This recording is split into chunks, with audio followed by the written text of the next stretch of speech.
Is Kamala Harris a help or hindrance to Biden in the upcoming election? 49 of registered voters have a negative view of Vice President Kamala Harris, compared to 32 with a positive view, per a new NBC News poll. NBC News says Harris' net negative rating of 17 is the lowest for a vice president in the history of its poll.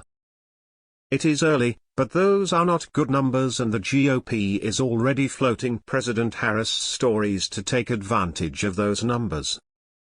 Should Biden drop Harris? Can she recover? How? Harris hasn't done anything noteworthy, and she's not really that close to Biden, but ultimately it's not the VP's job to make headline news. Since there hasn't been any scandal or major issue, dropping her would only serve to hurt Biden and make it look like he views her or the job she's doing as a failure. If Biden's goal is to say my presidency has been a success, then firing the VP is not the way to make that argument. Biden's best political move would be to keep Harris neutral to hindrance. Any negative backlash from replacing her with someone else would be more of a hindrance, though. I don't understand how Harris is doing any better or worse job as VP than Pence did. VPs don't really do much, so why all the hate? I would be stunned if the number of people whose vote hinges on her being the VP even cracked the double digits. Like most VPs, she's pretty much a non-entity, and it's probably best that she stays that way. I don't think it matters. When people are about to make their vote, I doubt they are thinking about the VP at all. Independent voters don't vote for VP, that's just how it is. Taking her off the ticket would be a far bigger shitshow than just rolling with it. I suspect that anyone who genuinely has a problem with Harris and the specter of a potential Harris presidency was never voting for Biden anyway. I like her, but Biden does not need any help to win California.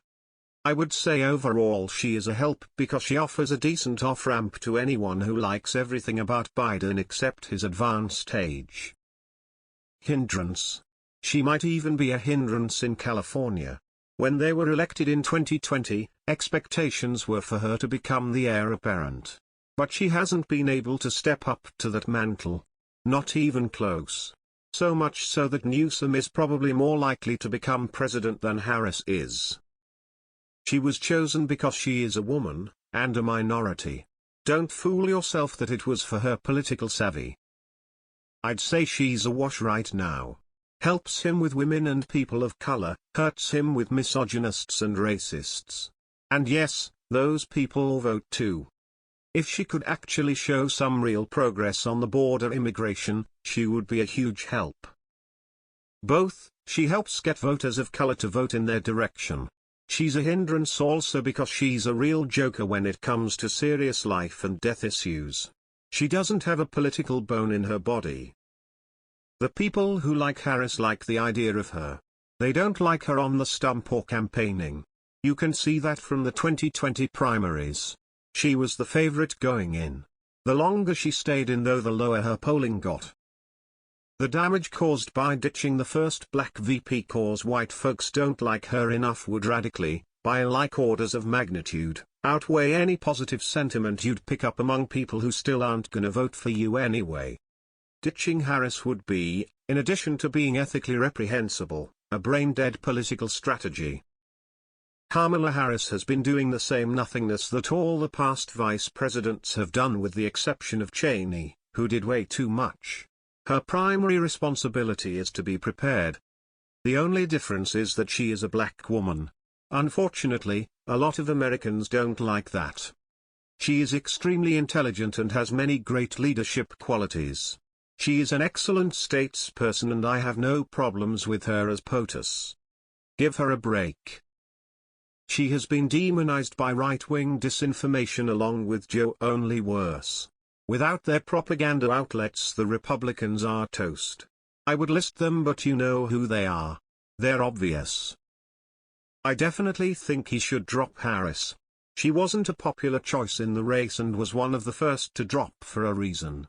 Despite the strong attempt to make her look cool and appealing during the campaign, she still hasn't managed to gain widespread acceptance. Biden needs to be practical. I personally think he should not be running for a second term at his age, but it is what it is. If he is elected and unable to complete another 4 years totally realistic at his age, he needs to make sure he has a strong VP in place to take the helm. Not keeping Harris would be a serious hindrance, more than keeping her in general is or isn't. The issue is if he dies or is incapacitated late in the race. She is problematic to the extreme on top of the ticket. I keep thinking of some tragedy that befalls Harris is next up. That simple thought exercise should honestly scare the shit out of everyone. She is incompetent, both as a prosecutor and now as a VP. She's inarticulate and that's putting it nicely. She's fake and that's putting it nicely. She just hurts my head every time she opens her mouth without a script. Politically speaking, the only thing she brings to the table is her skin color and gender, which does help get votes from those demographics. Pretty neutral, maybe slightly positive. She's barely in the news at all, which is typically what happens with VPs. If you think about it, Biden wasn't in the news much when he was Obama's VP. She's been traditionally boring in terms of her role during this first term. She theoretically allows Biden to pull in black racists, so I doubt the Democratic Party cares.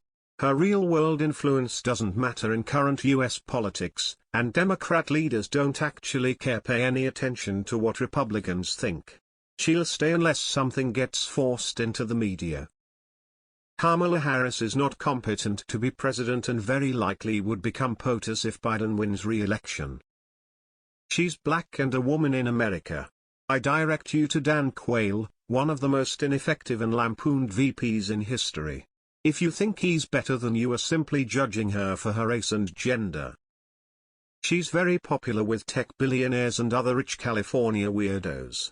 Everything about her political career seems weird and at cross purposes if you don't understand this, and everything about it makes perfect sense if you do.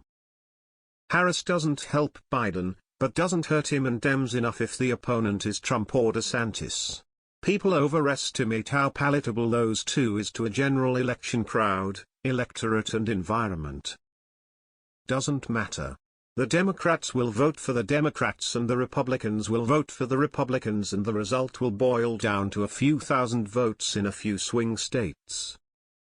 I think Biden should keep Harris, as she's basically a non-entity at this point.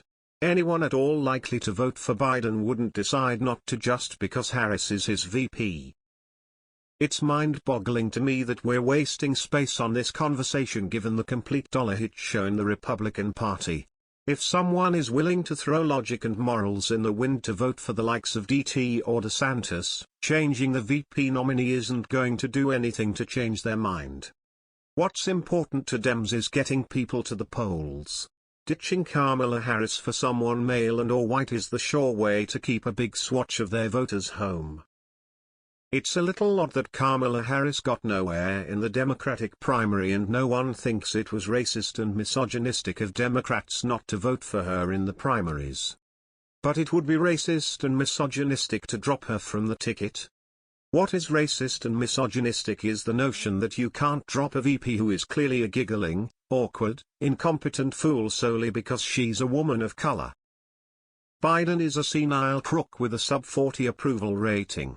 It's preposterous to talk about anything else really. Nobody cares about the VP, they don't like Biden and don't want him to run for president. Speculating about the VP is deck chairs on the Titanic. Diversity is our greatest strength. Kamala is the ticket's greatest strength. Which alternative can you sell as having earned it? It's a bad look to imply she's being replaced because she hasn't done a good job, so you have to have a strong argument in favor of her replacement. She can spell potato, can't she? I'm not a fan, but it seems like dropping her would hurt Biden's and the DNC's credibility.